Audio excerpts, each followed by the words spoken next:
পশ্চিমবঙ্গে নতুন সরকারের যে প্রথম পূর্ণাঙ্গ বাজেট, সেই বাজেটে যে এত বড় একটা ধামাকা অপেক্ষা করছিল সেটা অনেকেই হয়তো আন্দাজ করতে পারেননি। যদিও এই যে বাজেট, এই বাজেটটাকে কিন্তু আমাদের মাননীয় মুখ্যমন্ত্রী পূর্ণাঙ্গ বাজেট বলতে নারাজ। ওনার বক্তব্য যে এই বাজেটটি আগামী 8 মাসের বাজেট। তো সেই বাজেটে ঠিক কী একটা বড় ধামাকা ঘটেছে এই বিষয়টা আমি আপনাদের সামনে তুলে ধরব। তার পাশাপাশি তার পূর্ণাঙ্গ হিসাবও কিন্তু তুলে ধরব।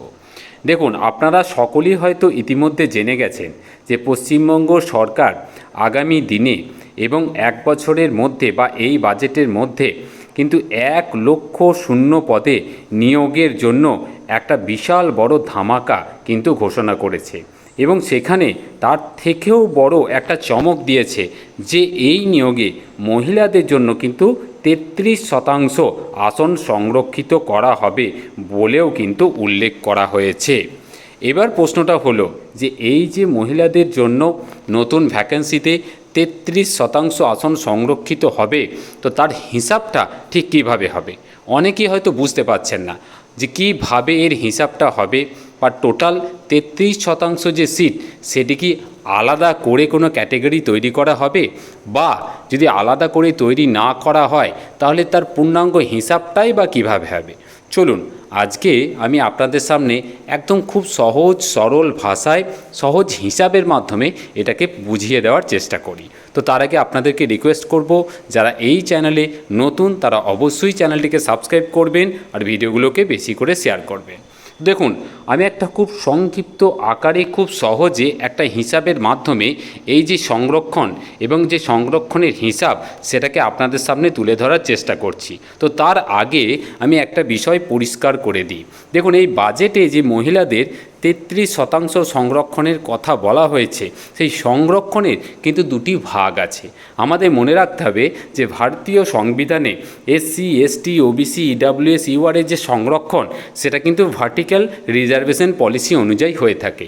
মানে এখানে 100টি সিটের মধ্যে একদম সরাসরি আলাদা আলাদা ক্যাটেগরিতে কিন্তু সিটের সংরক্ষণ থাকে, এবং সেক্ষেত্রে 100 পয়েন্ট রোস্টার মেনে কিন্তু প্রত্যেকটা ক্যাটেগরির জন্য নির্দিষ্ট ভ্যাকেন্সি কিন্তু সংরক্ষিত করা থাকে।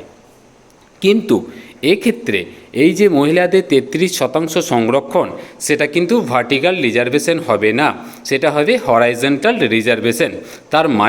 তার মানে হচ্ছে প্রত্যেকটি ক্যাটেগরির ভিতরে যে আসনটি থাকবে বা ক্যাটেগরির জন্য বরাদ্দকৃত যে আসনটি থাকবে তার মধ্যেই কিন্তু মহিলাদের 33% সিট কিন্তু সংরক্ষিত থাকবে। আমি হিসাবটা আরও সহজ করে যদি বুঝিয়ে দিই তাহলে আমি আপনাদের সামনে একটা ছোট্ট হিসাব তুলে ধরার চেষ্টা করছি।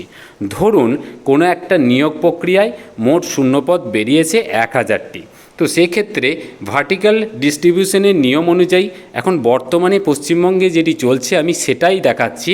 যদিও ওবিসিটা কিন্তু 7% হচ্ছে, কিন্তু এখনও পর্যন্ত যেহেতু এইরকম কোনো নোটিফিকেশান বা বিজ্ঞপ্তি বা শূন্যপদের ওপর বিজ্ঞপ্তি বেরোয়নি, তাই আমি কারেন্ট যেটা চলছে সেটাই দেখাচ্ছি।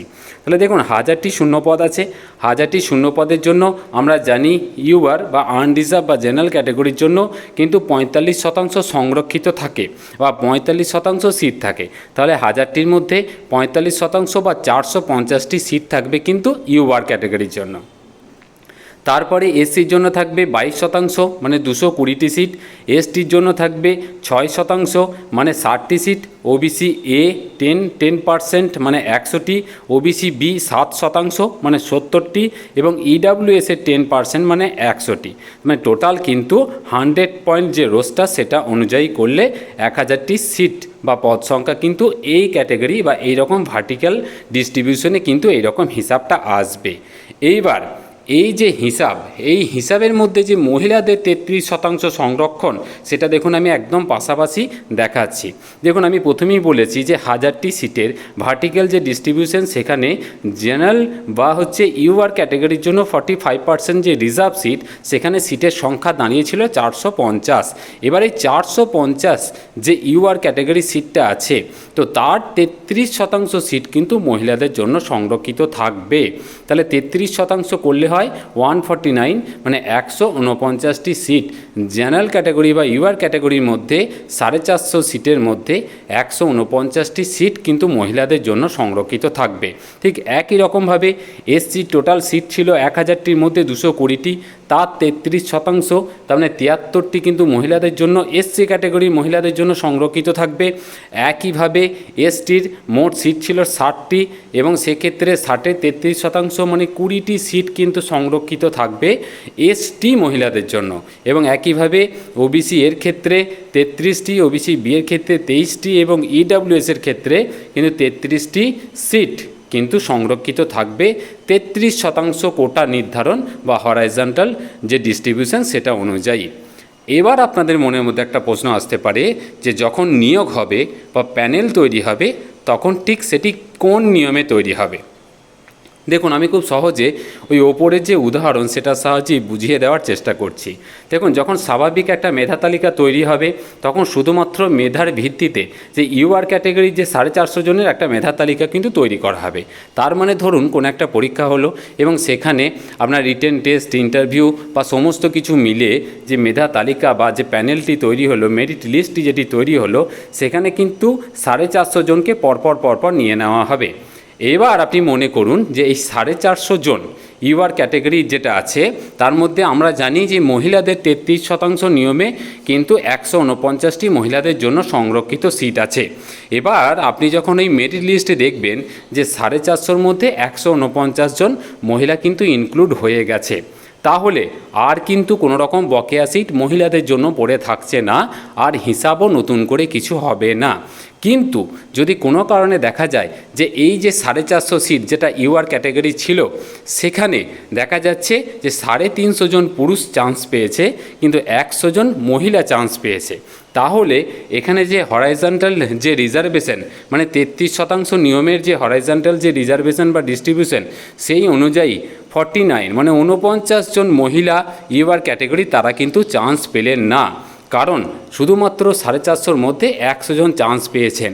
এইখানেই কিন্তু আসল হিসাবটা লুকিয়ে আছে। এক্ষেত্রে কি হবে, এক্ষেত্রে পুরুষদের যে র্যাঙ্ক করা যে সমস্ত ক্যান্ডিডেটরা আছেন প্রতিটি ক্যাটাগরির ক্ষেত্রেই, এবং সেক্ষেত্রে শেষের দিক থেকে 49 জন পুরুষ প্রার্থীকে কিন্তু অবশ্যই বাদ দিয়ে দেওয়া হবে এবং তার পরিবর্তে ওই তালিকার বাইরে থাকা 49 জন মহিলা প্রার্থীকে কিন্তু তালিকায় অন্তর্ভুক্ত করে দেওয়া হবে। তার মানে অবশ্যই যে 49 জন পুরুষ প্রার্থী কিন্তু বাদ পড়ে গেলেন এবং 49 জন নতুন মহিলা প্রার্থী কিন্তু সেখানে ইনক্লুড হয়ে গেলেন। একই রকমভাবে SC, ST, OBC A, OBC B, EWS সকলের ক্ষেত্রে এইভাবেই কিন্তু মেরিট লিস্ট বা প্যানেলটি তৈরি করা হবে। এবার আপনাদের যেটা মনে হতে পারে যে এক্ষেত্রে পুরুষদের সুযোগ কি কমে গেল, পুরুষরা কি বঞ্চিত হলো, আসলে ঠিক সেটি না।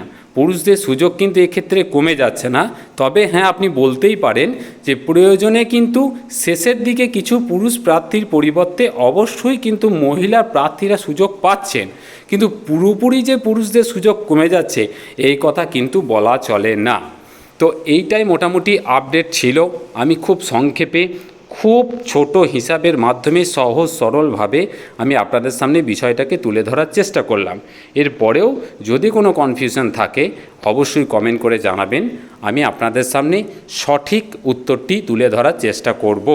আবারও বলছি, চ্যানেলে নতুন হলে অবশ্যই চ্যানেলটিকে সাবস্ক্রাইব করবেন, ভিডিওগুলো বেশি করে শেয়ার করবেন। খুব ভালো থাকবেন, ধন্যবাদ।